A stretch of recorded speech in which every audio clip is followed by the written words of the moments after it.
Good morning, everybody, and happy Saturday. I apologize for those of you that might have got a tease of our webinar today. I was setting everything up and dropped my camera and it started.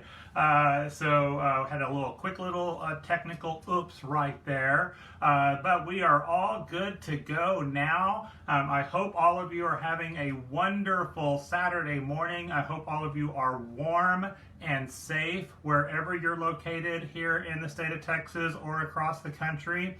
I am out here in East Texas actually today, normally in North Texas, and it's cold. Yuck. We did not sign up for this weather when we chose to live here in Texas.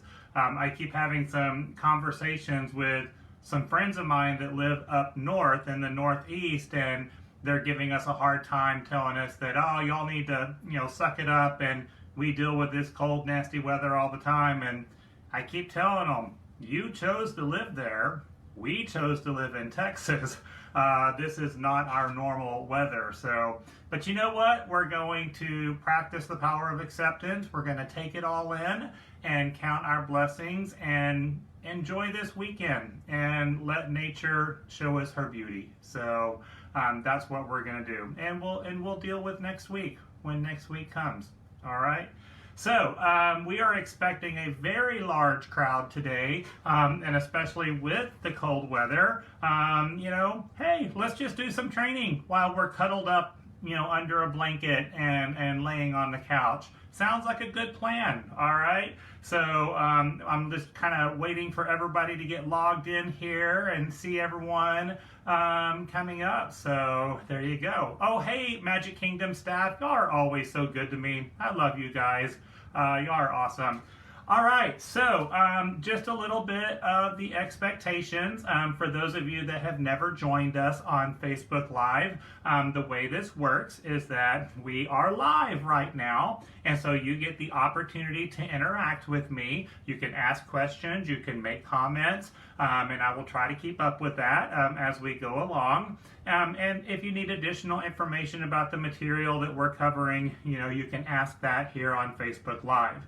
Because it is live and you have the opportunity to interact with me, that makes it instructor-led with childcare licensing. And so today's training will count towards 20% of your training hours that are required to be instructor-led. So that's awesome. Yay! If you're watching the recorded video right now, then that would be self-instructional, which is still 80% of your training hours, and that's very helpful, all right? But to get the instructor-led hours, you have to be on here live, all right? At the end of today's workshop, I will post a link for you to complete an online worksheet. After you submit that online worksheet to me, I will review it, give any applicable feedback, and issue a certificate of completion. There is a $15 fee to complete your online worksheet. So it doesn't cost anything to watch the webinar, but to get a certificate of completion, there is that little fee right there. And that link will post on Facebook here in a couple of hours for you to complete. All right. If you miss any of the material that we are going over today, you can always go back and watch it. All of our webinars are recorded. You can find all of them, not just today's, but any of our webinars that we've done in the past. You can find them on Facebook under the Videos tab, or you can go to our website, timthetrainer.com, and all of our videos are archived on our website for you to go back and watch. All right? So again, if you miss any of the material today, or if you just need to hear it again, or you want to share it with someone that needs to hear it, you can refer them to our Facebook page or our website to be able to get that material. All right? I know sometimes, people are like, hey, can you stop and go back? And I'm like, well, let's just move forward and you can rewind. All right? Unless it's something that we need to clarify for everybody right there. I do know that, again, we have a lot of people on our Facebook Live today, a lot of groups watching on Facebook Live today. Just some technical reminders for you as we get started. I always encourage, whenever you're doing a webinar like this, to make sure that all other applications are closed on your device. So whether you're using your phone or your iPad or your laptop, make sure that all other applications and windows are closed down, and the website for Facebook with the video is the only thing that's open. When you've got a lot of other programs running in the background, that interferes with the video feed. So a lot of times when you're having technical issues and I freeze, or you can no longer hear sound, it's more on your end and not mine, all right? So good recommendation, make sure that all of the other applications are closed and this is the only thing you've got up, all right? If you are having technical issues, my best advice to you is to close the application and restart it. There's not much I can do for you while I'm teaching the class, and I don't know your device. So it was kind of funny yesterday when I was doing the director's workshop. I had someone sending me private messages about their technical issues and they couldn't get on, and I'm like, of course I didn't get them until I was done with the webinar because I was teaching the class. So I can't really read and respond to private messages while I'm actually teaching a class. So, you are just going to have to deal with the internet gods yourself. All right, so there you go. Oh, some good recommendations there. Thank you so much. That was nice down there. Hey, my friends down in Laredo, shout out to y'all down there and all that you do for the early childhood community in Laredo. Y'all are so awesome. I always talk about this, how much passion and dedication there is in the early childhood field down in Laredo. I just love going down there and training. All right, let's go ahead and get going on today's topic for us. We're scheduled to be here from 9 to 12 today. I usually try to do our material, in about 2.5 hours, depending on how we're going. That way you've got plenty of time to do your online worksheet. And today's worksheet is a little bit longer than normal, so I just want to tell you all about that ahead of time. And I'm going to try to tell you when we come across material that you're going to see on your worksheet so that you can take notes and write down what I'm going to be looking for. All right, so that's very helpful as well. So we'll go ahead and get going with that. All right, and we don't take any breaks on these webinars. We just kind of go straight through. So if at some point you need to go rush and flush, that's up to you, all right? And if you take your device in there with you, just don't tell us about it, because then we have visuals, and we really don't want those visuals right there. All right, great. So we got a lot of Laredo people in the house today. We got some Houston friends coming in, so Cypress, so welcome everybody. I'm so glad you're here. All right, so we're going to talk today about a topic that is very near and dear to my heart. And today's topic is on demonstrating competency, good judgment, and self-control when in the presence of children and when performing assigned duties. All right? And in my opinion, probably one of the most important skills that we need to practice in our early childhood programs and after-school programs. I strongly believe that when you look at all of the expectations that we have, the standards, the regulations, the health practices, the safety concerns, supervision, the list goes on and on of all of the expectations that we are, required to meet. I strongly believe that if you can just practice competency, good judgment, and self-control, everything else will fall into place. All right? So much of what we do in our early childhood world, let's just be honest, is kind of common sense. All right?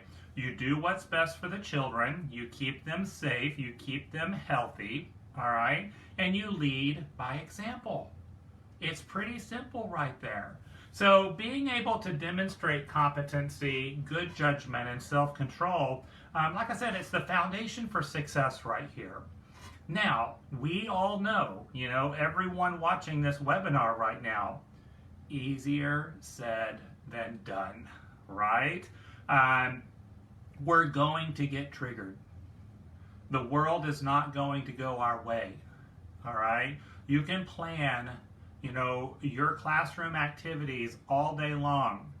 Y'all know it's never going to go exactly as planned. There's going to be, obstacles that come up. There's going to be distractions. There's going to be behaviors, all right? The world is not always going to go the way we plan it. So practicing, demonstrating competency, good judgment, and self-control should be a focus of yours every single day. And I really want y'all to focus on the word practice. If you notice, and you'll notice throughout the entire webinar today, I don't use the word try, all right? We're not going to try the techniques that I share with you today. We're going to practice the skills, all right? So practice these skills, and we're going to continue to practice and continue to practice, all right? So there you go. I see someone already commenting that they're having some technical issues. We addressed this at the beginning of the webinar. There's not much I can do to help you when I'm teaching a class. My advice is to refresh your browser and check your internet connection. And you should be able to get in. That's the advice I can give y'all right there. All right. Otherwise, if you want to give my office a call, they can try to troubleshoot for you, but I don't think there's much they can do to help you either with your device. All right. So let's go ahead and move on. My agenda that I have for today for you is we're going to talk about childcare licensing and the expectations that licensing has when it comes to demonstrating competency, good judgment, and self-control when in the presence of children and when performing assigned duties. We're going to talk about some of those licensing expectations, which I think is very, very good and right on target. High five to them right there. And then we're going to go into some detail on how to demonstrate competency, good judgment, and self-control. And I'm going to share a lot of different skills with you that you can practice in your classroom and lend these skills not only to the adult, but to the children too. All right? Competency, good judgment, and self-control should always be an adult first, child second model. All right? An adult first, child second model. So, that's what we want to focus on right there. And just being aware of competency, good judgment, and self-control is step one. And if you can just be aware, you're going to be in great shape. All right? So that's what we have in store for you today is go over the expectation and then practice some skills. And I've got a lot of stuff that I'm going to share with you. So there you go. Let's go ahead and just take a moment before we get going on this to send out some well wishes to all of those around us. It's been a tough week, for a lot of folks with the weather, with the pandemic, with a lot of other things going on in people's lives. For those of you that may be in the Dallas-Fort Worth area, y'all know that we had a very horrific traffic accident earlier this week that, people lost their lives and families lost loved ones. And we have some early childhood friends that were affected by, that accident in addition to some of the other weather-related concerns that are out there. And then even moving into this weekend, the weather is only going to get worse up here, and not just here in Dallas, but all across the state of Texas. I've been talking to some of my Houston friends this morning about, the extreme cold temperatures that they have. And so let's just send some well wishes to everybody out there as they're, handling the situation now, but also preparing for what's to come. So let's just take a quick moment. And I like to put my hands on my chest like this and just take a deep breath in through my nose.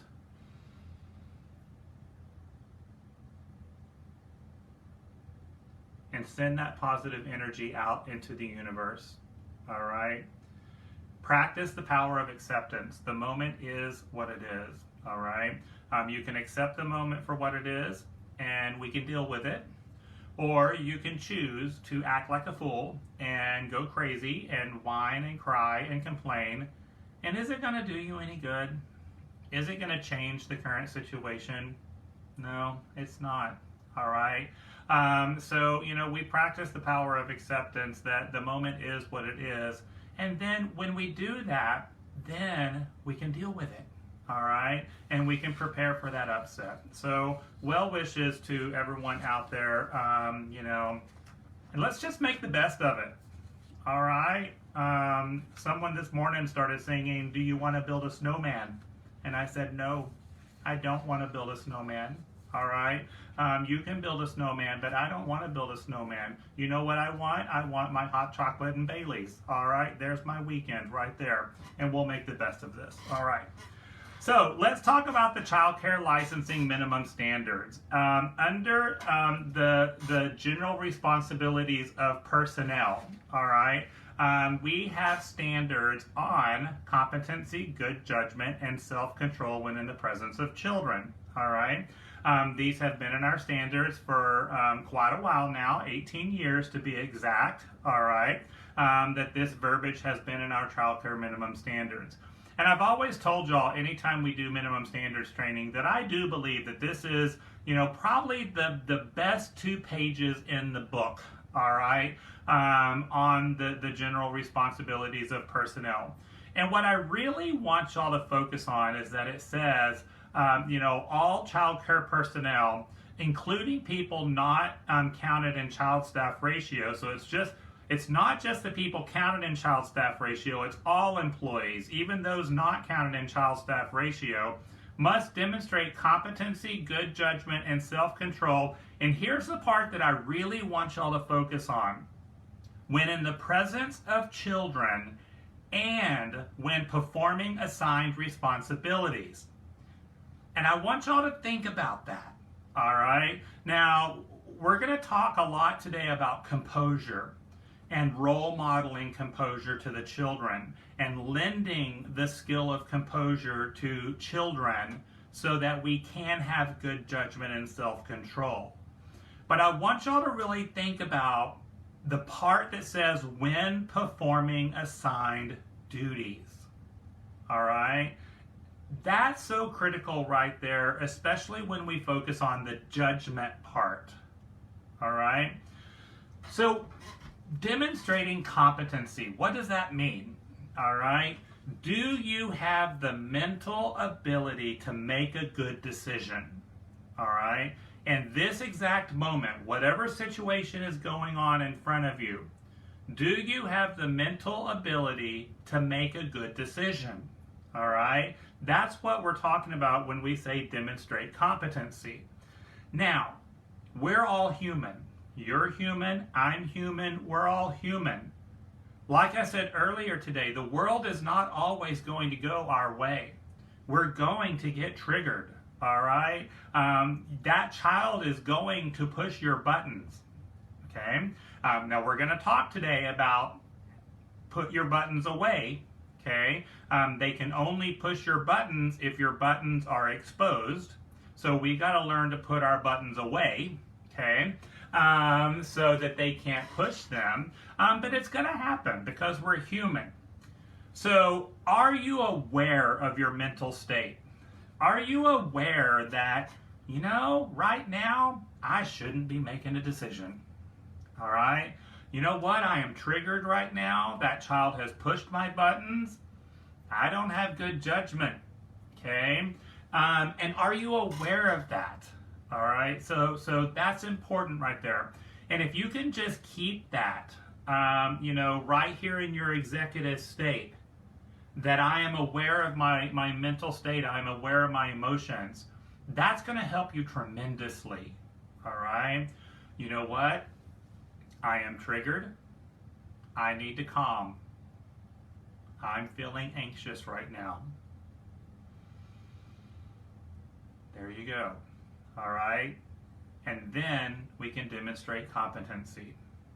Because, remember, when we are in our executive state, that's when we can problem solve. That's when we can help children learn. That's when we can help children meet expectations. But when we get, when the world doesn't go our way, we downshift into our emotional state. Okay? If we get triggered, we downshift into our survival state. And remember, the only thing we can do when we're in our survival state is we can either fight or we flight. All right? It's like walking through the woods and you're going on a nice little nature hike and all is good in the world until a big angry bear jumps out at you. All right? And when that big angry bear jumps out at you, you fight or flight. Okay? Am I going to run or am I going to freeze?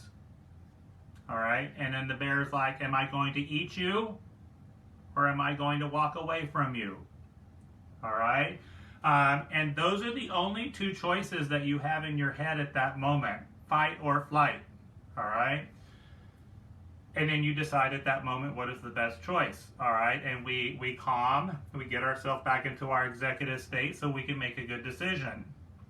Now, sometimes when we are not aware of, our survival state, we're not aware that we have been triggered or the world is not going our way, and then you do have a child in your classroom that starts pushing your buttons, all right, then who becomes the bear? The teacher becomes the bear, all right? And now you've got these kids in your classroom and you're the bear, okay? How many times have I told you I am sick and tired of this? You go over there and you sit down right now. Brr, bear. And here are your kids. Same thing is going through the kids' mind. Do I fight or flight? Okay, do I withdraw or do I kick you? All right, which one am I going to do? So now you have triggered this child. All right. So there you go, and we'll meet our friends again later on too. All right. So they always say, I do a lot of leadership trainings. A lot of y'all have attended my leadership trainings. For those of you that are in administrative positions, they say all the time, never make a decision when you're angry, stressed, or upset. That's when you make bad decisions. All right, and I have to agree with that 100%. Never make a decision when you're angry, stressed, or upset. All right. Now, a lot of the leadership books that you read will say never make a decision when you're angry, stressed, upset, tired, hungry, don't feel good. And a lot of you are like, I'm never making a decision. All right. But again, there's a lot to be said about that because our judgment is not in the right place. When you're angry, upset, stressed, all right, don't feel good, tired, hungry, those executive skills are not working the way they should, all right? So, but again, you're aware of it, and that's what I really want y'all to practice and be, focus on. Am I aware of my competency, my mental state, so that I can make that good decision for the child and for my classroom, all right? And then we can maintain self-control, all right? So remember, again, this is kind of a little recap from previous trainings that we've done. If y'all go back to my training on positive guidance and discipline, I've got a training on the 10 principles of discipline. We talk about this in those particular trainings, but we have right in between our emotional state and our survival state is where all of our experiences are stored. So from the time that you were born until sitting in front of this webinar right now, all of your experiences are stored right in that area in the limbic system. So when we get triggered, when the world doesn't go our way, we downshift from our executive state through our emotional state into our survival state, and you downshift straight through those experiences. All right? So behavior is based on temperament plus experiences. Temperament plus experiences equals behavior. All right? So whatever you have experienced in the past okay, that's where that behavior comes from. All right.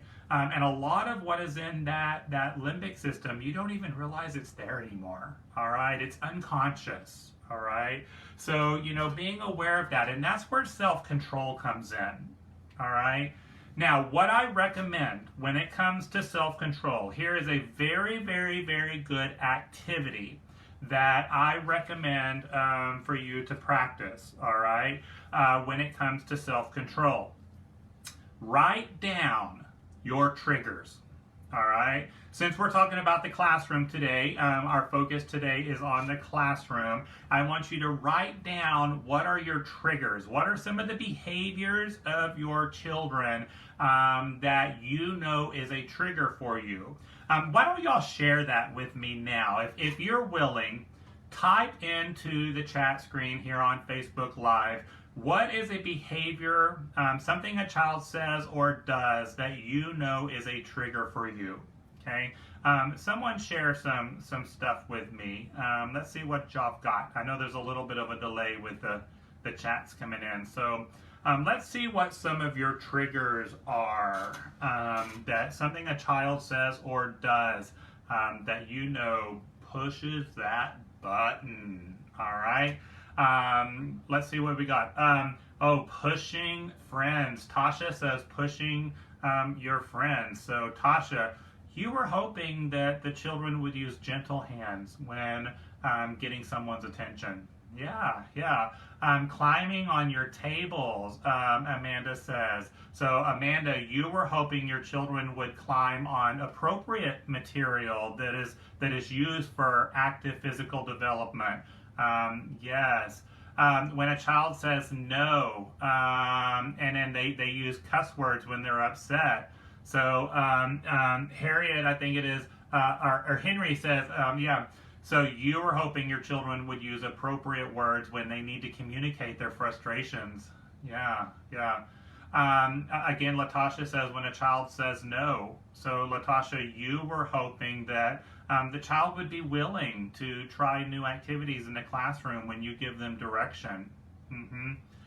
Crystal says kicking and spitting. All right. So again, Crystal, you were hoping that your children would use words when they needed to express their frustration.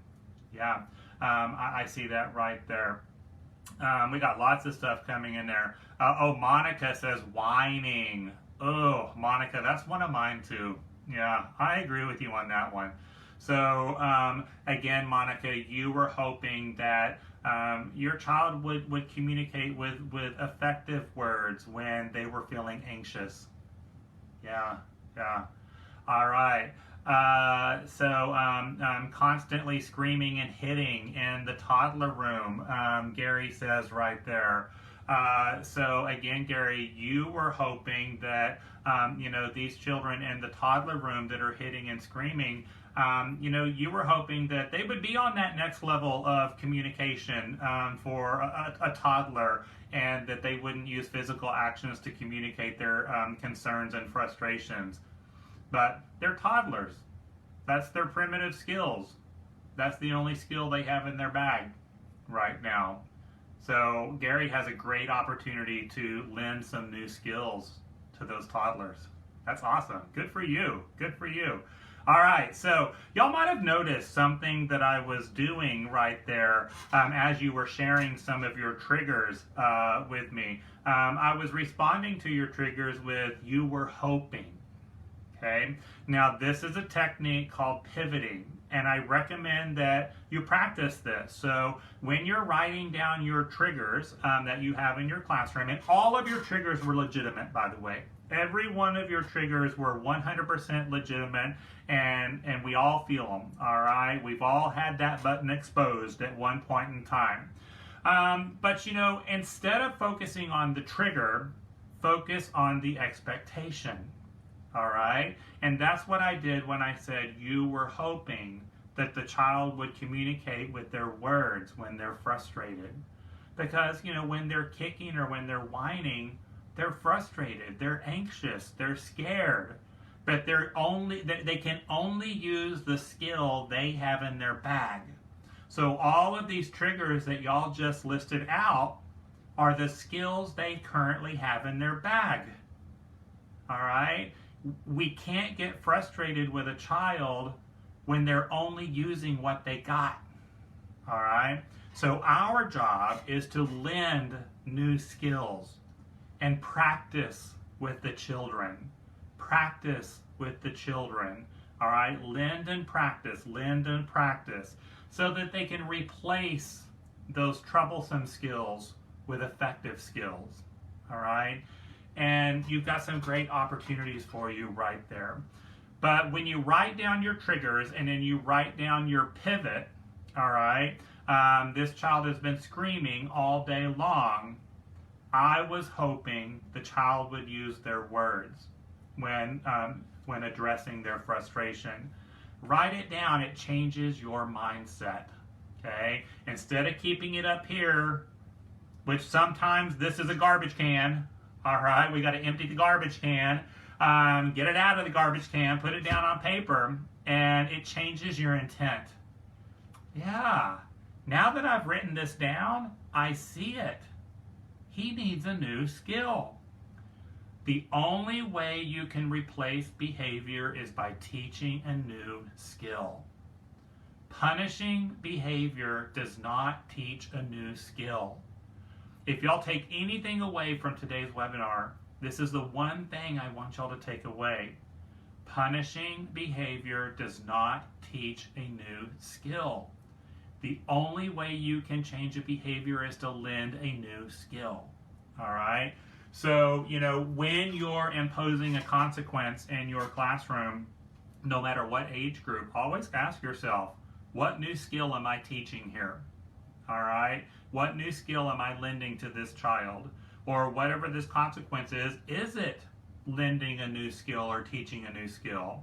And if it's not, you shouldn't use it. All right? Remember, our job is to teach and to coach. All right? So, and the only way we can make that happen is to lend the skill. The other thing I want to remind right here, our conversation kind of went way over here, but that's okay. This is a good conversation. The only person you can change is yourself. Okay? So you can't change that child. You can't change that coworker. You can't change that spouse. All right? The only person you can change is yourself. So when we're talking about competency and good judgment and self-control, okay, the change starts with you. And when you change your intent, all right, when you start looking at all of these triggers that we just discussed as opportunities to teach, all right, all of these triggers that y'all just shared with me is nothing but communication. The hitting, the spitting, the climbing, all right, the whining, that is all that child is communicating with you. It's all communication, all right? So I'm going to take that communication and turn it into an opportunity to teach, all right? See, I'm the one changing. And then when I change, I can influence that child. I can influence that child. They are the ones that have to choose to change. Your spouse is the only one that can choose to change.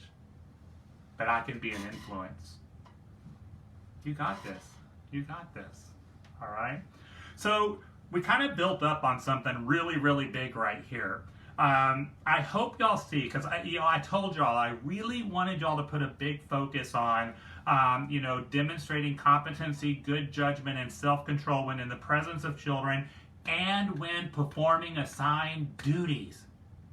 And when performing assigned duties. Do y'all see it now? How effective this is and how powerful it is. It's pretty cool stuff right there. All right. I see a comment, that the kids don't really know any better. Yeah, they're only using the skills they have. Okay, our job is to teach new skills. All right, so one of your worksheet questions, actually, no, we're not there yet. Sorry. Just kidding. I wanted to share that. It's been a while since I've shared this little analogy with y'all, and for some reason it came across my plate the other day. Isn't it funny how things come back up in your life just when you need them? And this kind of, I'll just tell you, I've told this story many times in different trainings and workshops and everything, and then it kind of goes on a bookshelf for a while, and then it comes back out.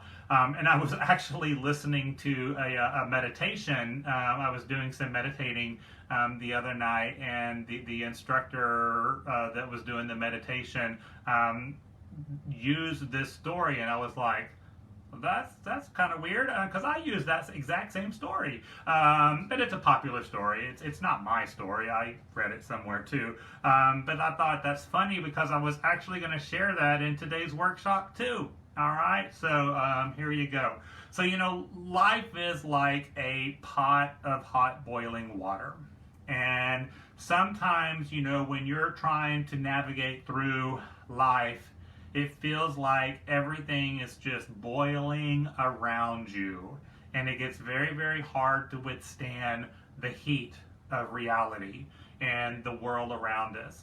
And how incredibly true is this, over the last year with the pandemic and trying to operate our early education programs, during the pandemic with only essential workers, under the enhanced health practices, the fear of having a positive case, and what am I going to do if I do have a positive case, and am I going to get sick, and my family going to get sick? It's a lot of pressure. It's a lot of pressure. So we got choices when we're in this pot of hot boiling water. You've got some choices. Choice number one is you can be a carrot. All right.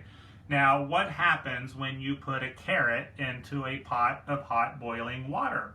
All right. Whether it's a carrot or a potato, kind of the same thing. Well, when you first have the carrot, it's hard. It's raw and it's hard. When you put it in the pot of hot boiling water, it becomes soft and vulnerable. And sometimes we allow the world around us to make us soft and vulnerable. Okay?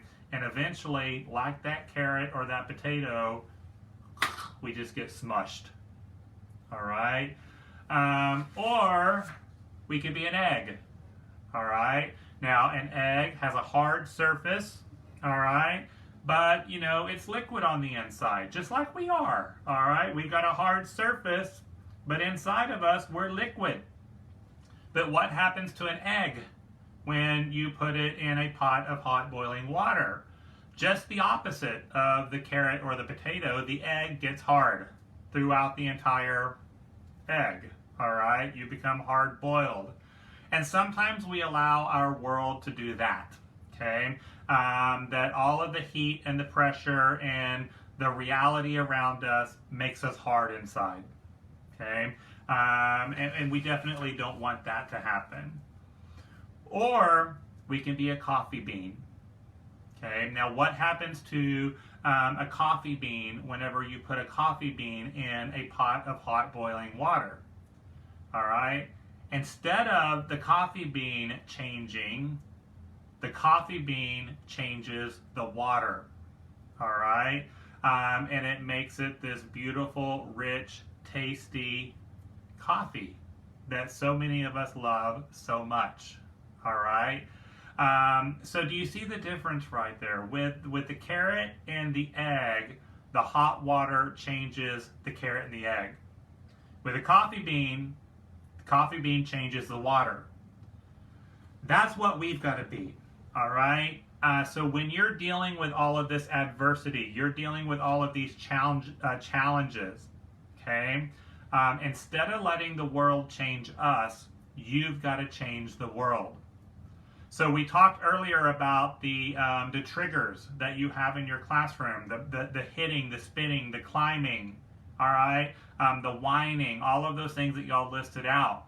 Be a coffee bean. Change the environment. Don't let the environment change you, all right? And you've got that. So I like sharing that story because, we need to be charged up every once in a while, and we need our light lit, okay? And so there you go.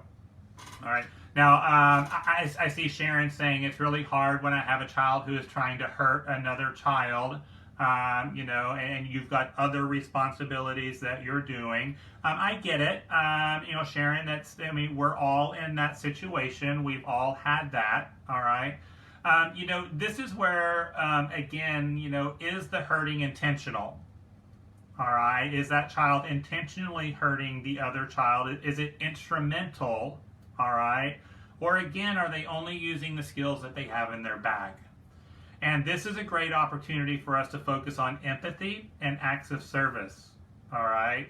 Because if you have this child who is quote unquote hurting someone else, I'm going to guess that there is a lack of empathy at this point in the situation. And so we've got an opportunity to focus on that right there. All right. All right, let's get back to our child care minimum standards and the general responsibilities of personnel. While we are demonstrating competency, good judgment, and self-control, we must relate to children with these 4 items right here. All right, and this is a worksheet question, so those of you that are taking notes, you might want to write this down. All right, but while we are working with the children in our classroom, we must relate to them with courtesy, respect, acceptance, and patience. All right, courtesy, respect, acceptance, and patience. So y'all might remember earlier I told you about when you get triggered, when the world is not going your way and you get triggered and those buttons get pushed and the bear comes out, all right, you're going to pass through your limbic system and you're going to go through all of those experiences you've had in your life. Temperament plus experience equals behavior, all right? So our goal as early educators and program management leaders in after-school programs is to fill that limbic system with positive experiences. All right, we're going to overload the child with courtesy, respect, acceptance, and patience so that when they get triggered, all right, instead of passing through a negative experience, they're going to pass through a meaningful experience. An experience that does have empathy, all right, to care for one another. So kind of going back to the comment earlier about, it's hard when a child is hurting another child. Yeah, it is hard, all right? And especially when you're trying to do other responsibilities, all right? So we've got to set these kids up for success, all right? I'm going to guess that child that is hurting another child, he needs a lot of courtesy, respect, acceptance, and patience, okay? He's probably got a limbic system full of the opposite, and that's why his behavior is coming out the way it is, all right?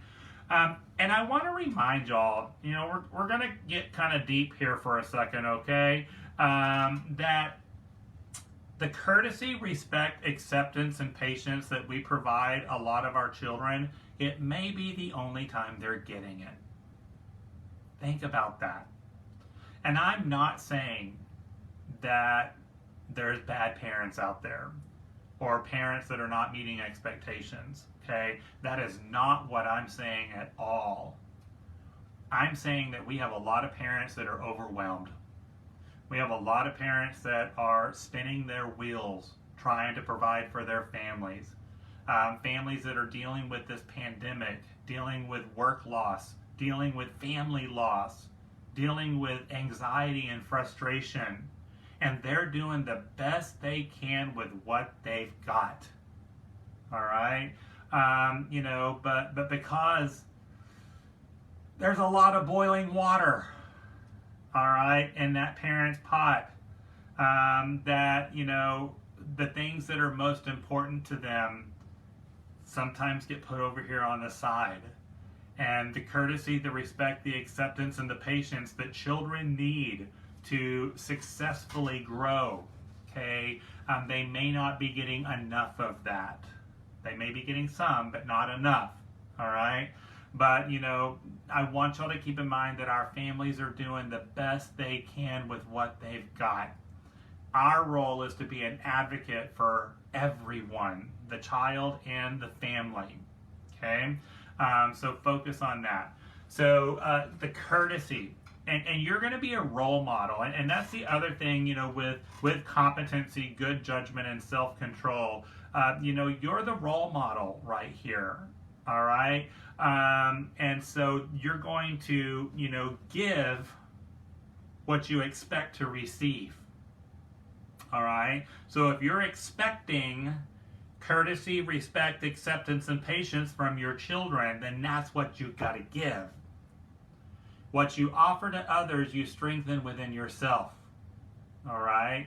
So, if you feel like you're in a world where you're not receiving courtesy, respect, acceptance, and patience, then we got to give a lot more. All right? We got to give a lot more. Y'all might have seen my post on Facebook just this morning about, the more you count your blessings, the less stressing you do. All right? You've got to practice to bless, to be stressed. All right? It is scientifically impossible to be stressed and blessed at the same time. Did y'all know that? So we count our blessings. I did a whole workshop earlier, back in 2020. I was going to say earlier in the fall. Well, we're in winter of 2021 now. But I did a workshop last year on practicing gratitude in the classroom. And so if y'all haven't had a chance to watch that, go back and watch it. It's a good one, I have to say. But practicing gratitude in the classroom and working with your children on practicing gratitude and being thankful for what they've got. All right? And you're going to be amazed of what you see in return. It's pretty cool stuff. All right? And, I think that one of the most important things that we can teach in our early childhood classrooms is kindness. We need to teach each other how to be kind again. And we have this great opportunity of doing it right there in the classroom, but it starts with you. All right? It starts with the teacher, with the role model. All right? Same thing with respect. And just being able to accept children for who they are. Again, we listed out triggers and behaviors earlier today. I'm going to go back to those a lot, in our time together. But I'm going to accept that child for who they are. And I'm going to look at that as an opportunity to teach. All right? Instead of getting frustrated with the child, instead of, praying that he goes to another school, I wish the parent would pull him out, I'm going to accept him for who he is. All right? And I'm going to see that child through loving eyes. And this is what y'all have got to practice right here. When you get back into your classrooms next week, I'm going to practice seeing children through loving eyes and accept them for who they are. All right? Y'all, again, when you start practicing this, all right, the power of love, it's amazing the difference that it makes. All right? Instead of always focusing on what I don't have, instead of focusing on how I wish things would be, let's focus on how things are and how my positive intent can influence others. All right? And that's acceptance. All right? That's acceptance. All right? I see a question right there. How do you accept the child that is constantly hurting not only the other children but yourself? Well, with all due respect, the first person that we have to work on in that comment is yourself. All right? You have to accept that child for who they are, and we've got an opportunity to teach. We have an opportunity to lend skills. It seems here that we're putting a lot of focus on the child hurting someone else. We're not recognizing the opportunity to teach right here. All right? I'm going to say this again because I really want y'all to understand it, especially since this same comment has come up a couple of times right here. All right? The only way you can change troublesome behavior is to teach a new skill. All right? If that child is constantly hurting other children, that's the only skill they have. The only way we can change that is to teach a new skill. All right? There you go. All right. Hey, Teresa. Thanks for the shout out about conscious discipline. So a lot of what we're talking about today is conscious discipline. I'm just going to go ahead and say that. I am a certified instructor for conscious discipline, so if any of you are looking for more in-depth training on conscious discipline and the skills and the structures, you can reach out to me about that, and I can tell you how we can get that booked through conscious discipline. But that is a good shout out right there. And if you're looking for additional resources or examples, I would definitely recommend consciousdiscipline.com. And then go to the free resources tab, and then scroll down to Schubert's School and click on Schubert's School and go to Schubert's Classroom. There's Schubert's Classroom and there's Sophie's Classroom. And you'll see a little cartoon image of a classroom with different structures. You can click on each of the different structures, and when you scroll down, you're going to see video after video after video and picture after picture after picture of real life classrooms that are practicing these skills and these structures and how it can be effective in your room. And it's just, you could spend an entire week on that website. All right, so good stuff right there. So check that out if you have a moment. All right. So we talked about you must relate to children with courtesy, respect, acceptance, and patience. That is going to be on your worksheet right there. In addition, there are 4 other behaviors that need to be followed by personnel. All right, so again, you might want to write these down because it's going to be on your worksheet that you complete at the end of the training today. So recognize and respect the uniqueness and potential of all children, their families, and their cultures. All right, recognize and respect the uniqueness and the potential of all children, their families, and their culture. I think that's very important too, because when we're focusing on the child, and of course I've said it a couple of times now, that the only way you can replace behavior is to teach a new skill. All right, you need to be aware of the uniqueness and the potential of not only the child, but their family and their culture. Family and culture has a ginormous impact on the way we teach children. All right. And I actually have a weekend mini conference coming up. If y'all look on my website, timthetrainer.com, and go to weekend mini conference, you can see my schedule.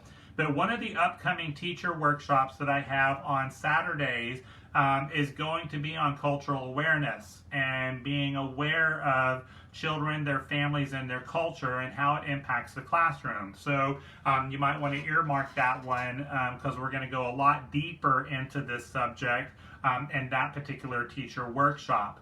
But the point I want to really get across right here is that it's not a cookie cutter. All right, and you can't use a cookie cutter approach to demonstrating competency, good judgment, and self-control. It's going to be different child by child, family by family, culture by culture. And of course, our role as an early educator is to recognize and respect everybody, and to be able to teach children that we're all different and it's okay. And nobody is better than anyone else, all right? That we are all equal right there, okay? And how our world needs this so bad right now, all right? To be able to recognize and respect the uniqueness and the potential of everyone, all right? Y'all, it's okay. It's okay if you believe in something different than me.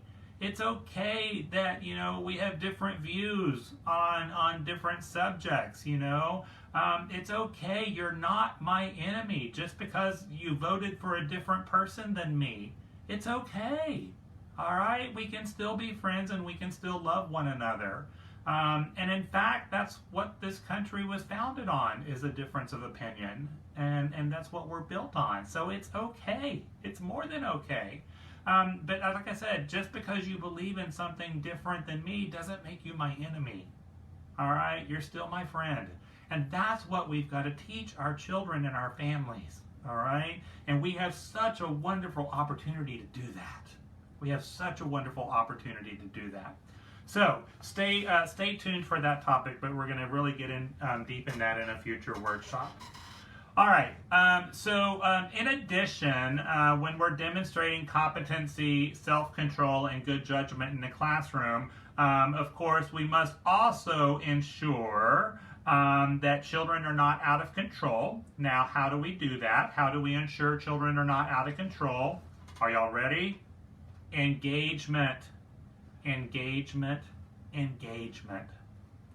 Connections, connections, connections. When a child is in a relationship with you, they are more willing to meet expectations. All right? So, all of the triggers and behaviors that y'all mentioned earlier. All right? If I were in your classroom coaching you, one of the very first things I would look at, how connected is that teacher with that particular child? What is the relationship between that teacher and that child? All right? When you are connected, you feel safe. When you feel safe, you meet expectations. When you're not connected, there is a lack of sense of safety. Okay? When you don't feel safe, then the bear comes out. All right? And that's when I'm hurting other children. All right? So we got to make the bear feel safe. And then the bear will be respectful to the other children. All right? But it starts with engagement and connections, and that's what we want to focus on right there. I did a whole 3-hour workshop on engagement techniques in the classroom. So if you're needing some additional information on engagement, you can go back and watch that video. It was a really good one, I have to say, as well. We had a good time with that one, all right? Foster developmentally appropriate independence, the power of choice, all right? Choice builds self-esteem, and we want to make sure that it's appropriate, all right? Again, I keep referring back to other videos, but there's just so much material right here. When we talk about fostering developmentally appropriate independence in children, go back and watch my video on understanding cognitive development. All right, that one's going to be very important for you right there. But a lot of the behaviors and the triggers we talked about earlier, 100% developmentally appropriate. All right, 100% developmentally appropriate for the skill set that they have. All right, and remember, the first skills that we have in our bag are our primitive skills. So the animal-like behavior that you're seeing in some of your children, those are their primitive skills. That's all they got. So we got to learn new skills. All right, that's developmentally appropriate. Okay, so we're going to foster the growth in these skills. All right, we're going to foster the growth in those skills. We're going to foster a cooperative atmosphere. All right, we're going to focus on empathy and acts of service, how children can be of service to other children. It's amazing, and not just kids, this is adults too, okay, that when we foster a cooperative atmosphere, okay, when you are of service to other individuals, it's easier to self-regulate, okay? You're able to use good judgment. You're able to maintain self-control, all right, when you have a cooperative atmosphere. I posted something on Facebook just the other day about practicing being positive. And when you practice being positive, practice being positively contagious. Not only are you strengthening yourself, but you're strengthening everyone around you. All right? And I bet a lot of you would agree with me that when you are in a positive environment and people are positively contagious, it's easier to self-regulate. Okay? That you don't get triggered. When you are in a positive environment and you're positively contagious, you don't wear your buttons. Okay? Your buttons are not out there for people to push. But guess who has to make this choice? You do. The choice is yours. No one can make that choice for you. All right? The only person that can foster a cooperative atmosphere, the only person that can make the choice to be positively contagious is you. All right? And I think that when you practice this, you're going to be just overwhelmed with the outcome. All right? I've seen it in many, many, many cases. All right? And then we practice and we practice and we practice, and we never stop practicing. You never stop practicing being positively contagious. Show appreciation for efforts and accomplishments. All right, so while you're supporting the children in your classroom, while you're supporting your coworkers, while you're supporting your director, yes, you need to be supporting your director, all right? While you're supporting your families, you're going to show appreciation for their efforts and accomplishments. And when they are successful, we're going to celebrate that, all right? Constantly throughout the day, we're going to celebrate those successes. You pushed in the chair just like this so that the other children would be safe. That was helpful. High five. All right? That's showing appreciation for their efforts and accomplishments. All right? And you're just going to do that all day long. And I know there's people that I have seen on this webinar. I've seen the names pop up of some people that are in attendance today right now. And it made me smile really, really big when I saw your names come on board right here, because I'm like, why are you on that side of the iPad? You should be over here with me, because you practice this 10 times better than I do. And I've seen you in the classroom, showing appreciation for efforts and accomplishments, and you rock. All right, absolutely nail it. But I know these teachers, and I've seen them in action, and the amazing thing is that it's second language to them. Like they don't even have to think about it. They just do it, and it's just second language to them. And to be able to walk into their classroom and feel the energy and see. Have y'all ever just walked into a classroom and you can see learning? Like you can just see learning take place, It's an amazing feeling right there. And there are some proud early educators that are on this webinar right now that, wow, I'm just overwhelmed how spectacular you are. But you know what makes it spectacular? It's second language to them. Second language to them right there. Cool stuff right there. Cool stuff. All right, so I've talked a lot about, lending skills to children. And the only way you can replace behavior is by teaching a new skill. All right, and you've got to lend skills to children. Now, you can't lend what you don't have. All right, and I saw a couple of comments earlier about I'm willing to try anything. Good. Except I want you to change that word to practice.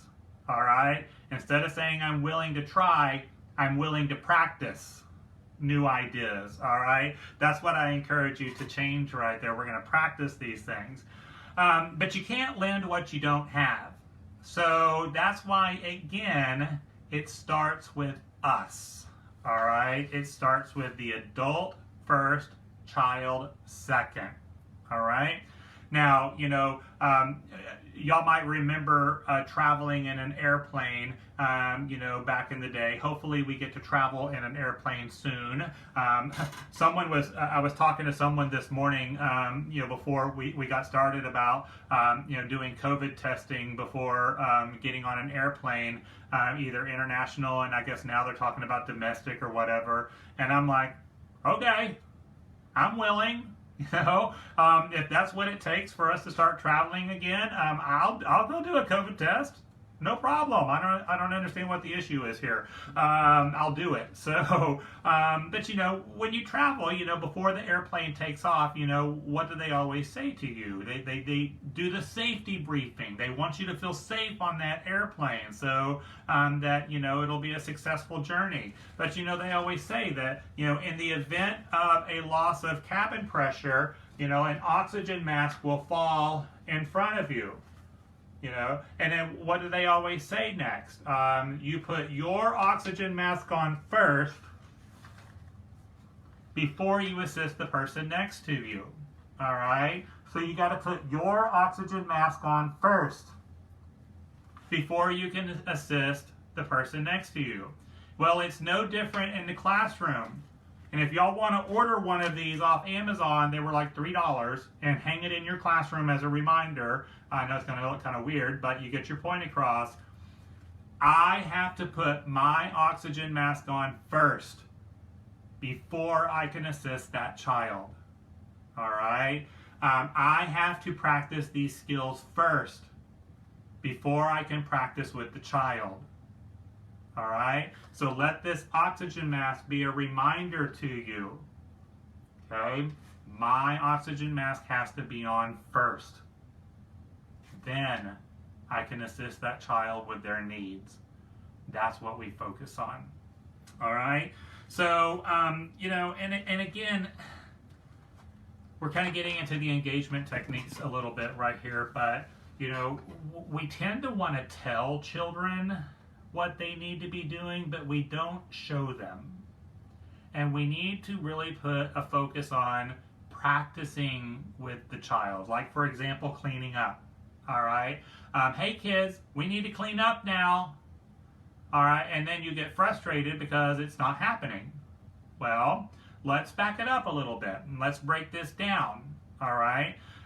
First off, we need to teach the children the difference between cleaning and playing.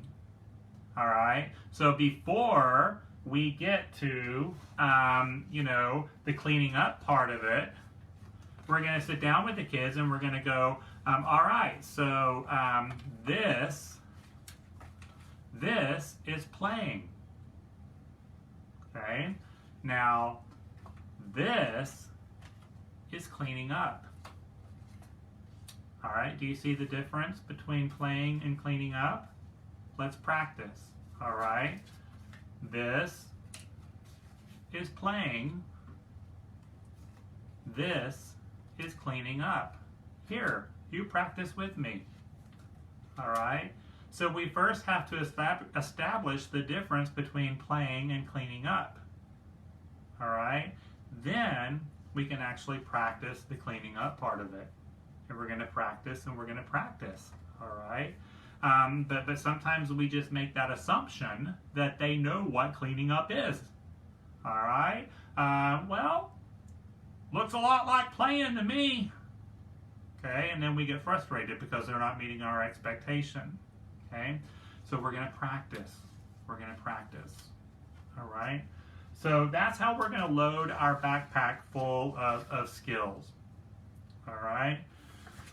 So one of the techniques that I wanted to share with you is what's called the ABC approach. ABC approach to composure, all right? And again, y'all might want to write this down because this is going to be one of your worksheet questions where the worksheet is going to ask you to, describe the ABC approach to composure, all right? So the A is going to be access your executive state through active calming.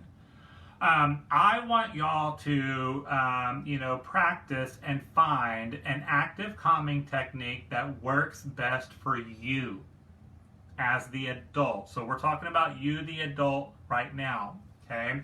And in order for you to demonstrate competency, good judgment, and self-control when in the presence of children and when performing assigned duties, you have to have the skill of active calming, all right? So you're going to find a technique that works best for you, and then we're going to lend it to the child. So it might be that we smell the flower, blow the pinwheel, smell the flower, blow the pinwheel.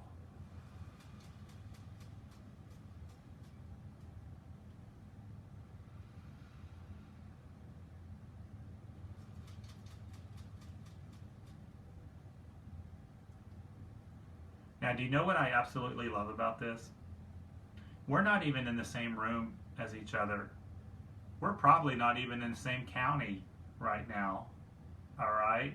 And we got an iPad in between us, or a smartphone, or a laptop, or a computer in between us right now.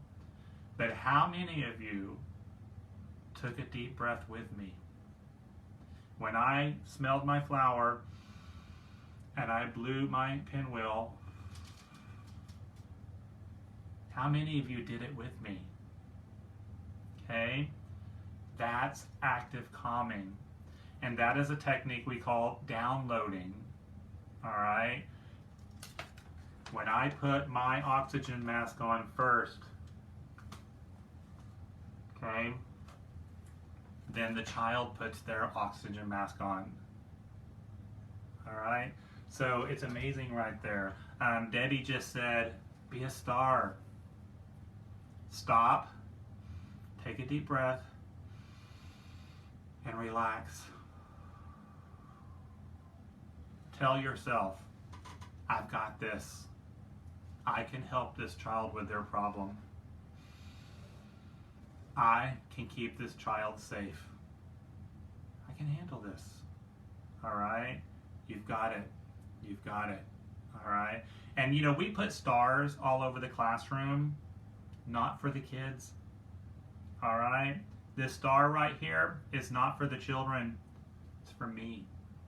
Because I need that reminder to smile, take a deep breath, and relax. All right? Smile, take a deep breath, and relax. I can handle this. This is what I like for the older children out here. So again, we can take a deep breath in. Exhale. Take a deep breath in. Exhale. All right. And sometimes you might just need to have one of these in your circle time. And when you're waiting for the children to sit down and be ready for circle time, you don't even have to say anything. Don't yell, don't scream, don't let veins pop out of your head, but you just sit down in circle time.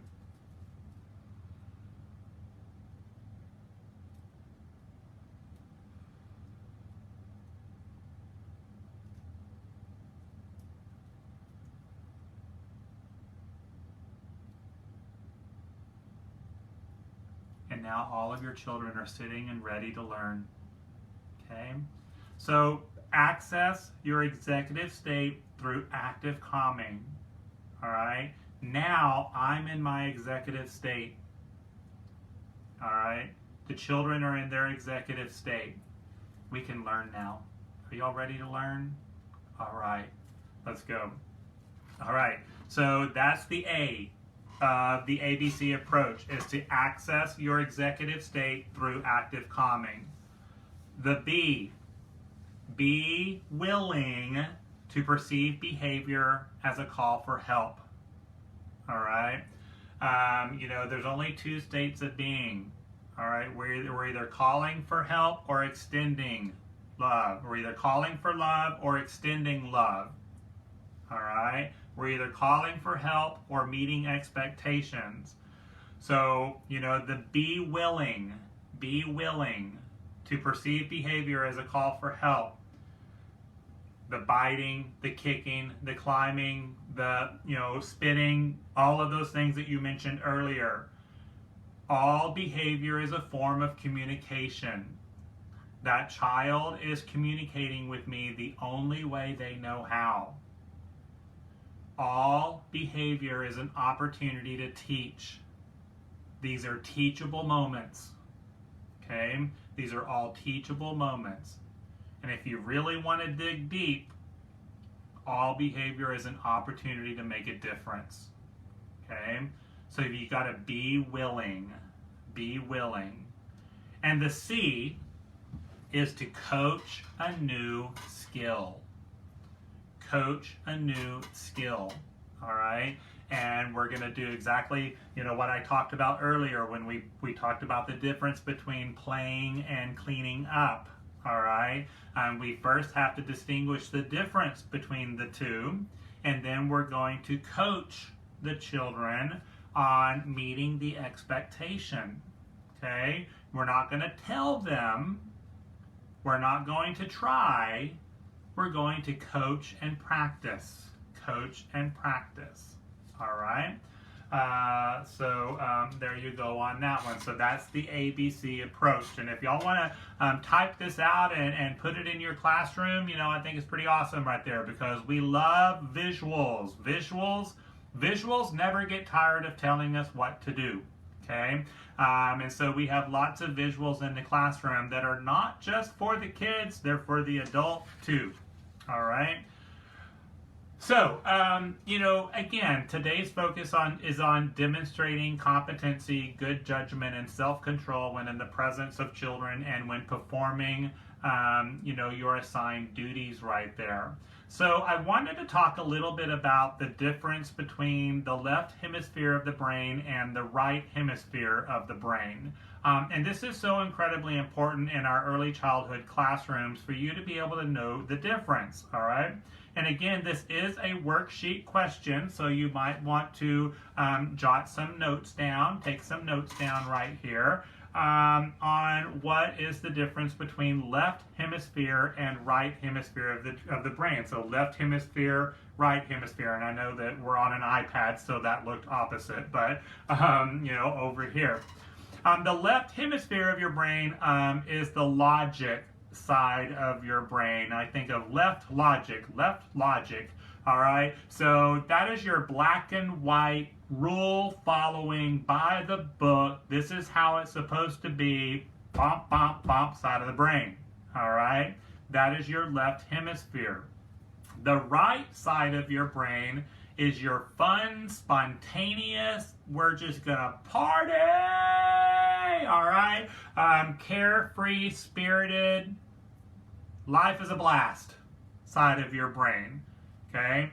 So I'm serious, party time, serious, party time, all right?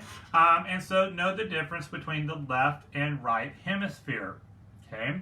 Some people are left brain dominant. So they're very black and white, very rule followers. This is how it's supposed to be. I'm a bulldog. All right, party? No, we're not going to party. We're going to get things done. All right?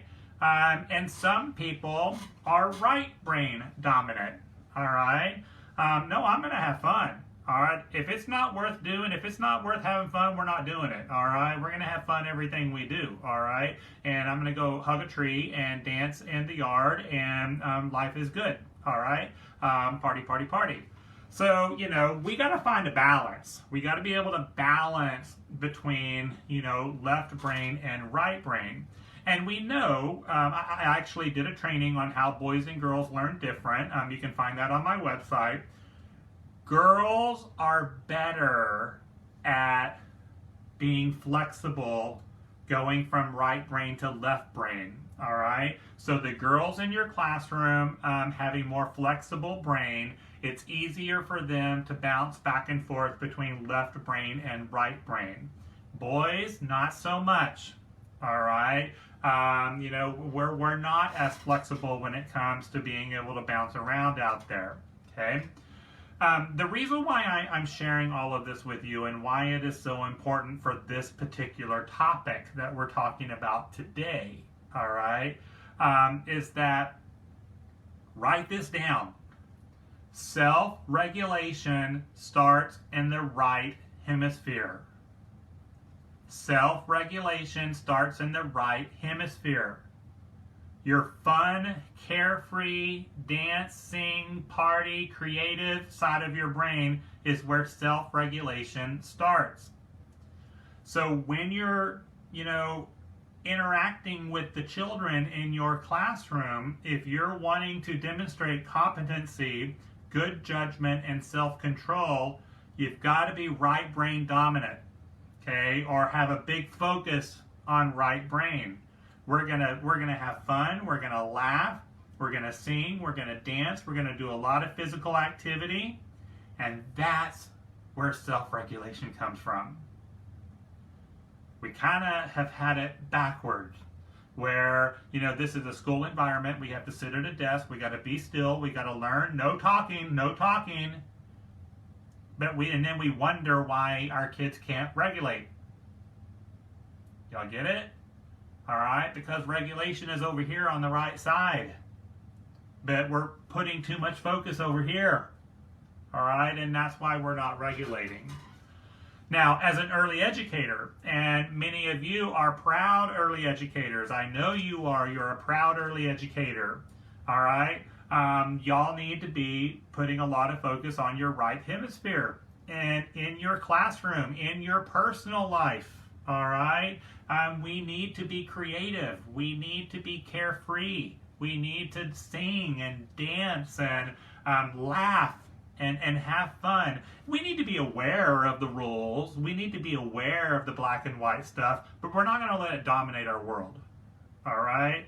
And you're going to be amazed at how much better you're going to be able to practice competency, good judgment, and self-control when you allow your right hemisphere to kind of be the dominant part of your life. It's pretty cool stuff, isn't it? All right? Pretty cool stuff. Hey, I apologize. I saw some of the comments right here. I think y'all were asking about some of the tools that I had. Amazon, woohoo! What would we do about without Amazon? Yeah, so the sphere right here, you can get it from Amazon. It was cheap too. I want to say $7, something like that. And there's all different sizes and everything. So that's where I got this right here. You can get that from Amazon. Now my flower, we made these, all right? And so this is just a pinwheel. Now I did order the pinwheels off of Amazon. I want to say it's like a pack of 12 for maybe $5. They're super cheap. And then the flower, I just got it from Joann's or Hobby Lobby or whatever craft store you have in your area. And then we just put the flower on the pinwheel down here. And so these are super easy to make. And I don't know if you can see behind me, but I've got a whole bunch of different varieties back there that we've used in different stuff. So we make a lot of these for the classroom, that are kind of located all over the classroom, not just in the self-regulation area, but all over the place right there. So y'all can kind of look at those right there. Let's get back and talk a little bit more about composure, because composure is a big part of competency. We got to really focus on the power of perception with composure. You get to see the world from your point of view, all right? Now, as an early educator, it's very important that you're able to see the world from other people's point of view as well. So, all of those triggers and behaviors we talked about with the kids earlier, you have to be able to see the world from their point of view. All right? Doesn't make anything right or wrong. This is not about being right or wrong, but are you able to see the world from other people's point of view? Okay? And you'll be able to practice the skill of composure whenever you do that. We were just talking about this on Thursday with the threat of severe weather. And of course, Thursday morning was, when we had that first dose of scary weather that came in. And there were some people that chose to perceive that, in kind of a stressful, frustrating way. And so, Thursday morning was a rough morning for a lot of folks. And so, I was having a conversation with some people, and I'm like, look, I know that this is frustrating, but we need to be able to see the world from their point of view. And for some of these people, we have not had, winter weather like this in almost 7 years. And so a lot of people have kind of forgotten what the world looks like with weather like this, especially in Texas. So, I know that we're frustrated with people and their choices, but we have to see the world from their point of view. And we can't let their version of reality alter our version of reality. The moment is what it is. We just need to deal with it. All right? And make sure that everyone feels safe. And make sure that everyone feels safe. So there you go. We talked about triggers earlier, and I recommended that you write down your triggers. I think that's very important for you. Also, practice the pivoting. Okay, so turn the trigger into an expectation. So you were hoping that the child would, make healthy choices and keep their saliva in their mouth. All right? So, there you go. But what I really want y'all to understand right here, and if you want to write this down, I think it's a very noteworthy item, that anger triggers thoughts and false messages. So when we are angry, when we are scared, when we are afraid, all right, that triggers thoughts and false messages to the brain. And those thoughts and false messages can change our composure. All right, because those triggers are trying to tell the body you're not safe. All right, and that's going to alter our ability to make a good decision. It's going to alter our ability to maintain self-control because those false messages are going right up there to the brain. All right, so we need to be aware of that. I am angry, I am frustrated, I am scared. And because of that, there are false messages being sent up to my brain. I can handle this. I can maintain composure. All right? Blame and attack, creates a feeling of helplessness or powerlessness. All right? So, when we do have those false messages that are being sent to the brain, our brain instantly wants to blame or attack others, all right? Or blame or attack circumstances, all right? And that's going to create a sense of powerlessness within you. So we got to be aware of that. And hey, I've got this child that is hurting other children right now. I am afraid for the safety of the other children. I am afraid for my own safety. But I'm not going to blame or attack. Okay? I'm going to maintain composure, and blaming and attacking is just going to make me feel powerlessness.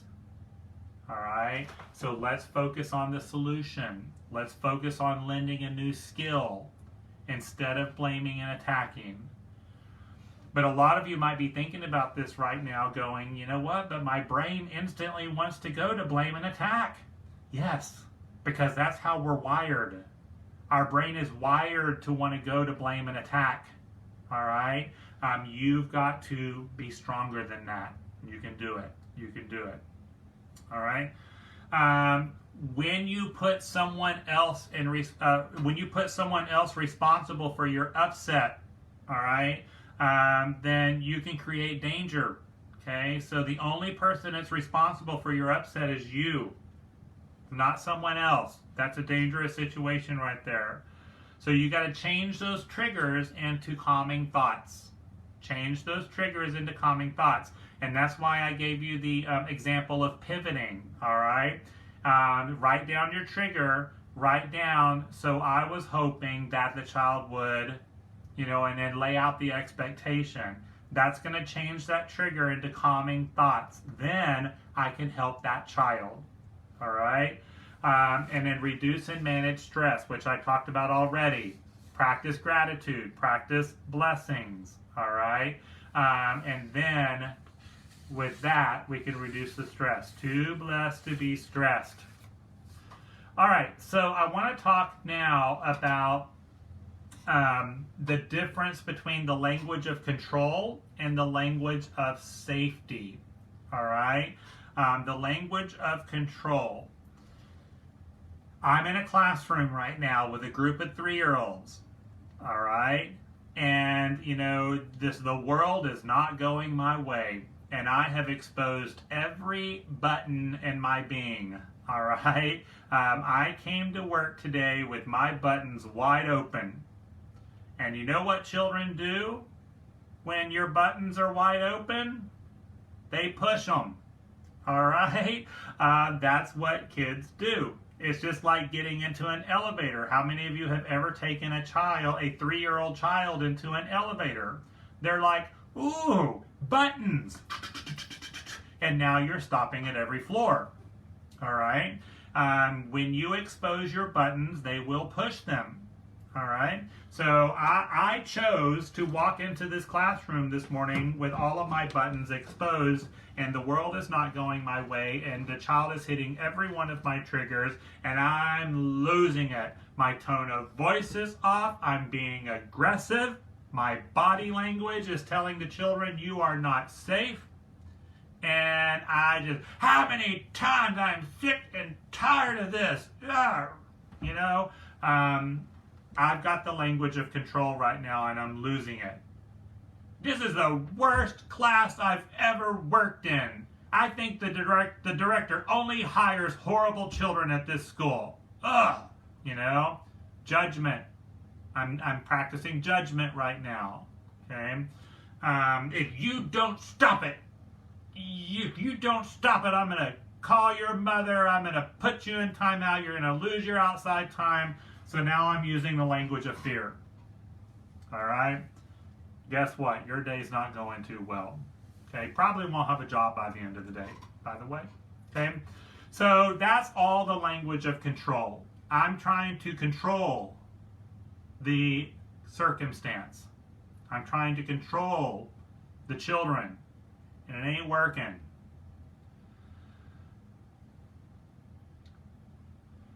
So let's practice the language of safety.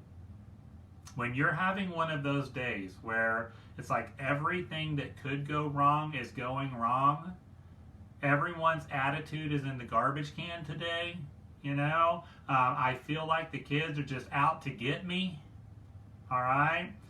I'm going to shift my attention onto the language of safety, all right? All of my focus is going to be safety, okay? So we're going to be doing a lot of active calming today, okay, where I'm going to the children and I'm practicing with the kids, smelling the flower, blowing the pinwheel. I'm going to be practicing with the kids, the sphere. I'm going to be practicing with the kids some balloons.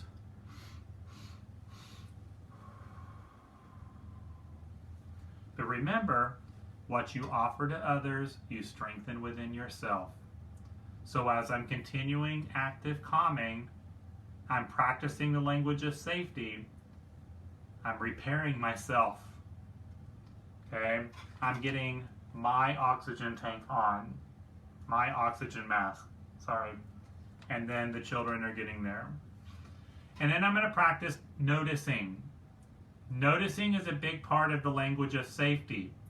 And this is something else that I want y'all to practice to where this just becomes second language for you. Second language for you. I already did one. You pushed in the chair just like this so that the other children would be safe. That was helpful. All right? Good job, Annette. You washed your hands just like this so that you would be healthy. That was helpful. All right. High five, Sharon. Good job. All right. You put your lunch plate in the garbage can just like this so that we can get ready for nap time now. You know? So describe, notice, acknowledge. Describe, notice, acknowledge. Directors that are in here, directors that are watching right now, Karen, you showed up to work at 8 o'clock this morning so that you can be ready and in your classroom to teach your children on time. That was helpful, Karen. High five. All right? So you can do describe, notice, and acknowledge, you know, with adults too, not just kids, but with adults. Now, it's interesting, and those of you that have practiced this before, you know, I want y'all to practice. When you describe, notice, and acknowledge, when you're practicing the language of safety, you did it. You walked over to the outside door just like this so that we can go outside and play. That was helpful. You as the adults, just saying that, you doing a describe, notice, and acknowledge, have you noticed how it internally calms you down? All right, DNA, describe, notice, and acknowledge, is an active calming technique. It's the language of safety. But practicing and saying this actually calms you down. It's pretty cool. All right, pretty cool stuff right there. You know, and so that's, again, the language of safety. So big difference between language of control and language of safety. And what you're going to realize is, you know, how quickly your classroom will turn around. All right? Just being aware of the difference between the language of control versus the language of safety. It's pretty cool stuff. All right? Pretty cool stuff. It's so funny to me. I think I've told some of y'all this before, but you know, I have this amazing group of friends, you know, down where I live that know nothing about early education. They don't work in our industry. They know nothing about you know, what we do in our early childhood classrooms. But I, you know, practice this stuff so much, it's like second language to me. And even in my adult life with my adult friends, I'm always practicing the language of safety and using some of these words in my just everyday interaction with people. And now my friends are kind of sort of making fun of me, but not really, where they're always going, "Oh, Tim, that was helpful, wasn't it? You poured me a new glass of wine just like this, so, you know, I could have a good Friday night. That was helpful." And I'm like, yes, it was. All right. And we're creating the language of safety right there. And even though they're kind of mocking me and making fun of me, I'm like, high five. You're getting it. All right. And it's working. And, you know, you can definitely tell a difference in the whole environment right there. It's pretty funny right there. So, if y'all haven't written this down yet, I want to make sure that y'all write this down, because this is a worksheet question for you right here. All right. So children must be seen different before they can act different. All right. Children must be seen different before they can act different. So we're going to practice, you know, positive intent a lot. And positive intent is going to help you with competency, self-control, and good judgment when in the presence of children right there. So, you know, anytime you do have a child that is trying to push those buttons, all right, I'm going to practice. A child must be seen different before they can act different, right? The other thing I want y'all to make sure that you're writing down, because this is so important right here too, is that your outside voice becomes the child's inside voice. Okay? Your outside voice becomes the child's inside voice. So, you know, we have inner speech. That voice that is inside of our head constantly coaching us and kind of telling us what to do, or making us aware of our environment. but that inner speech is constantly talking to us as an adult. Well, for young children, they don't have that inner speech. All right. It's not, inner speech is typically not developed until the average age of 7 to 8. All right. So what children have are images. They have pictures that flash in their head. That's what they've got. So another reason why we encourage lots and lots of visuals in your classroom. All right. Real life, big pictures. The younger the child, the bigger the picture is what I always tell you. Visuals never get tired of telling us what to do. Visuals remind us of the expectations, but we use it in our early childhood classrooms because that's what kids see. That's their inner speech, or those visuals. So we want to add more visuals to their limbic system, to their experiences down there. That's our goal. All right. But as inner speech starts to develop, so you're a 2-year-old teacher, you're a 3-year-old teacher, a pre-K teacher, your outside voice becomes their inside voice. All right. So the language that you're using is what's being programmed into their head. Now, I want y'all to think about that, and I want y'all to think how powerful that is. You are programming that child's inner speech. Did you know you had that much power? All right? You're programming their inner speech. So if we have the ability to program inner speech, let's do it right. All right? Let's program the good stuff. All right? Let's program the language of safety. All right? Let's program the acts of service, the empathy, instead of, you're such a horrible child. All right? I wish I would have never had you. All right? Why don't you just go live with your father? All right? Because those comments are being programmed too. All right? And for some kids, that's what they continue to hear. All right, are those type of comments. So instead of the language of control that I talked about earlier, let's program the language of safety.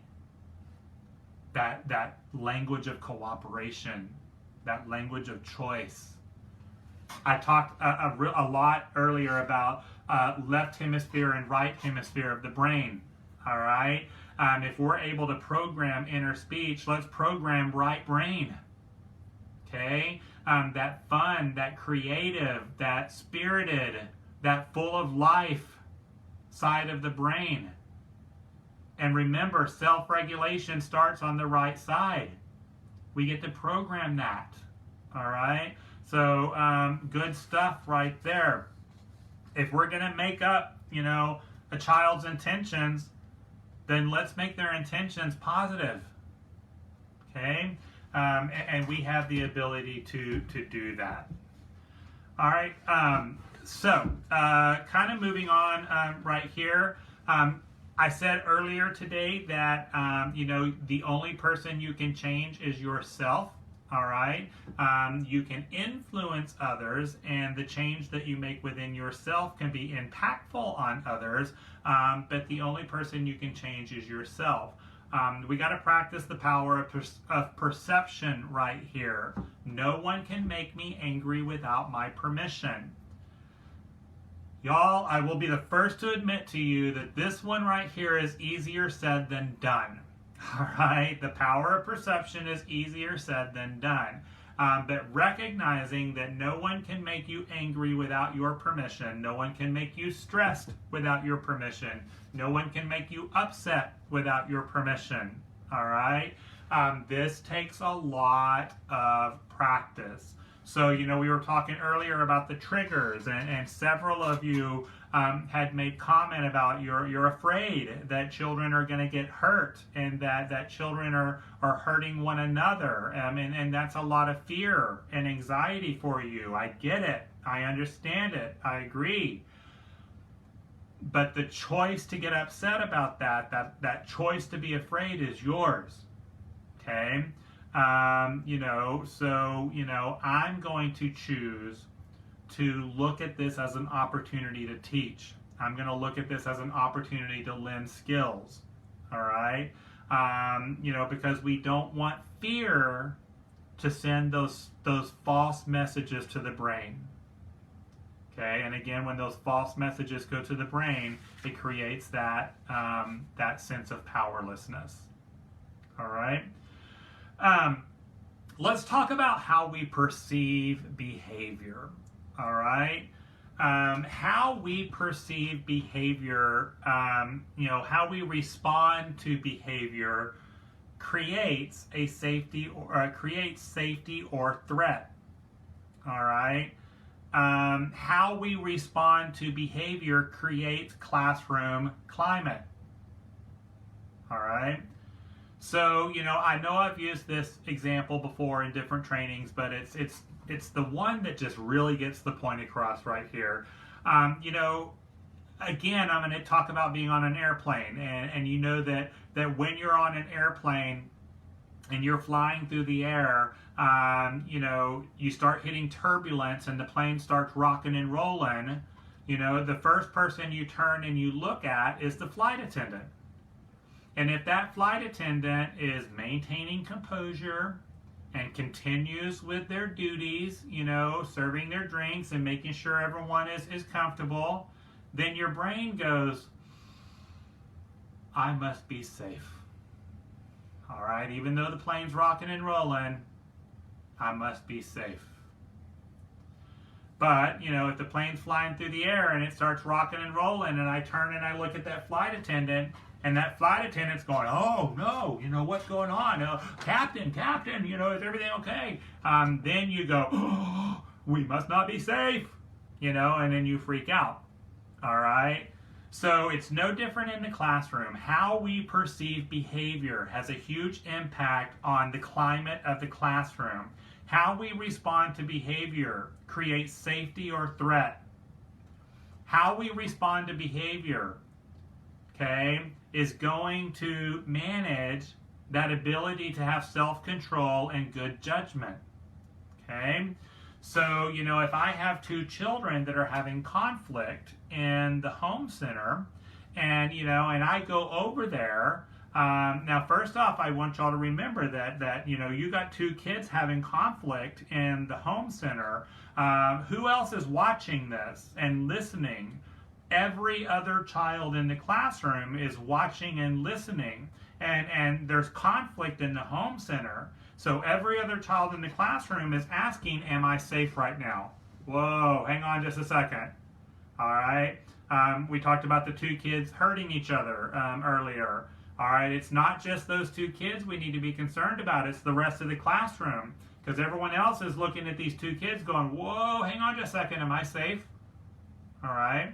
Now, if I'm the teacher, and maybe I am changing a diaper or assisting a child with potty training, and I've got two kids that start hurting one another. Hey, y'all, stop it! Stop it! How many times have I told you, don't you just stop?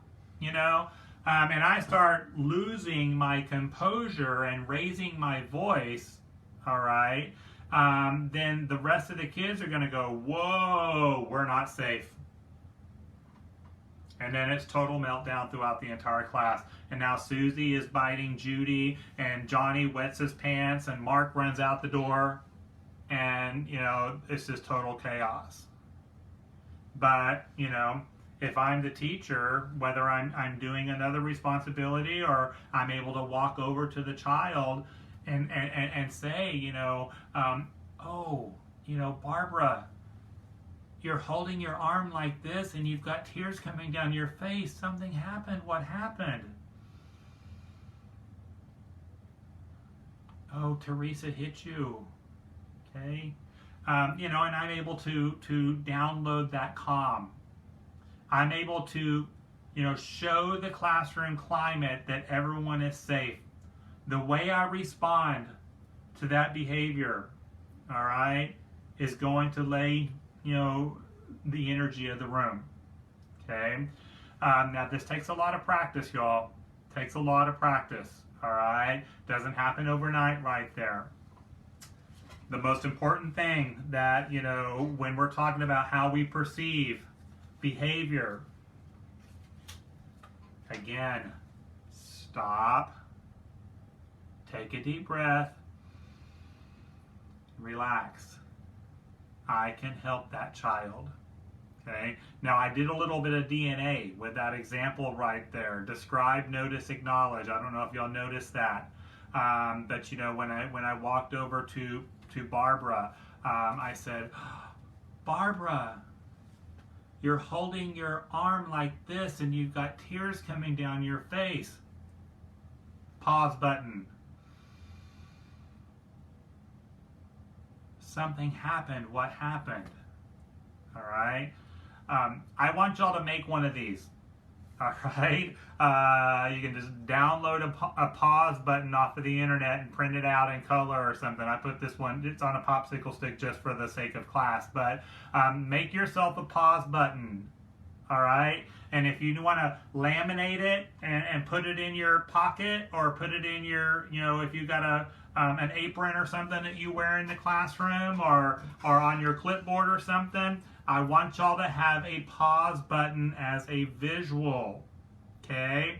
That, when you're in the classroom and when you're responding to behavior, it's very important that you take a moment to hit the pause button, all right? I'm going to describe, notice, pause, acknowledge, all right? But we got to be able to hit that pause button. The pause button is to download calm. The pause button is to regulate, to maintain that self-control. You have to have the pause button to have good judgment and self-control in the classroom. All right? Now, here's the most amazing part of this. When you practice this, and especially when you practice the ability to hit the pause button in between sentences, in between breathing, in between your describe, notice, and acknowledge, guess who's going to start doing this as well? The kids. All right? The children are going to be able to start hitting the pause button. All right? Your job is done. Your job is done. You're no longer needed. All right? Now you are needed. You are very, very much needed. But to be able to see the children practice the skill of pause, all right, so that they can maintain self-control, so that they can have good judgment. When you've practiced and role modeled this and you've got 2- and 3-year-old children hitting the pause button, you just gave them one of the most valuable skills that they will carry for the rest of their life. How many of you know adults that need the pause button? All right, that's pretty powerful stuff. So it might be that you not only make a pause button for yourself, you might make a pause button for some other people in your life that desperately need them right there. All right. So, one of the worksheet questions that you're going to have whenever you do your worksheet here in just a little bit, a fearful classroom discourages everybody. When you have the language of fear, the language of control, all right, a fearful classroom discourages everybody. Describe how your perception of behavior impacts the classroom. All right. I'm going to see this as an opportunity to teach rather than an opportunity to create fear. All right. Know the difference between judgment and acceptance. We've talked about this a little bit already, but I wanted to touch base on it one more time before we wrap up, because we're getting close to wrapping up now. The difference between judgment and acceptance, all right? Judgment, I'm only going to love you when you meet expectations. I'm only going to value you in this classroom when you meet expectations, all right? If you're not a perfect student, then I'm not going to love you. That's judgment. Acceptance is unconditional love, okay? I'm going to accept you for who you are, and I'm going to look for the opportunities to learn new skills. I'm going to look for the opportunities to teach, all right? But I'm going to accept you for who you are, and that's okay, all right? Who you are is okay, all right? So that's acceptance. So do y'all see the difference between judgment and acceptance? All right? Judgment is when love that makes demands. All right? Again, I'm only going to love you when you meet this expectation. Acceptance is when I love you, love that makes no demands. Okay? Oops, you made a mistake. That's okay. All right? We'll do better next time. We'll practice harder. All right? We'll continue to practice because, we learn from mistakes. And children need to know that when they make a mistake, they're still loved. All right? Oops, you made a mistake, but we still love you. All right? We'll practice again tomorrow. Oops, you hit Karen on the playground when you got frustrated because you were ready to slide down the slide and it wasn't your turn and you didn't know what to do, so you hit Karen. Oops, you made a mistake. We'll practice again tomorrow. Okay, we'll practice taking turns tomorrow. All right? That's acceptance right there. All right? Judgment, it's all about us. All right? I am the adult in the classroom. I already don't make enough money. I can barely afford to live off of what they're paying me here. So you kids better behave because, you're lucky that I'm here. All right. I'm a gift to this school to begin with. You know how lucky they are for me to be working here? It's all about me. Okay. That's judgment. All right. Acceptance is that this is not a job. This is a purpose. And I'm here for the kids. All right. It's not about me. It's not about my circumstances. It's about being here for the kids. And recognizing that what I offer to others, I strengthen within myself. So being there for these kids and helping them grow successfully and giving them a bag of skills that they'll be able to use for the rest of their life. All right? That's why I'm here. So that's acceptance. Now, there's a very important reason why I just went over the difference between judgment and acceptance with y'all. All right? Judgment is a survival skill. Okay? Judgment is a survival skill. Comes from the brain stem. Okay? And when we're in our brain stem, when we're idling in our brain stem, you're fight or flight, eat or be eaten. And that's where judgment comes from. Acceptance is an executive skill. All right? And these are our executive functions up here in our prefrontal lobes. So acceptance is saying, I'm ready to learn. I'm ready to cooperate. All right? I'm ready to help you. That's acceptance. So know the difference between acceptance and judgment. All right? And I want y'all to really reflect and be honest with yourselves and really, be conscious of your behaviors and your responses in the classroom. And I want you to ask yourself from time to time, the way I'm responding to this behavior, is it judgment or is it acceptance? Is it helpful or is it hurtful? All right? Is it all about me or is it all about the kids? All right? And we want to shift our attention onto that acceptance right there. All right? So there you go on that. All right. So, very good. We are right on time. This is fantastic right here. So, we covered a lot of really good material today. And we kind of bounced around a little more than I was expecting, but it was great right there. And I gave you a lot to reflect on. and a lot that I want you to be open and honest with yourself, on being conscious of your competency, your good judgment, and your self-control. Understanding that you have the power right here.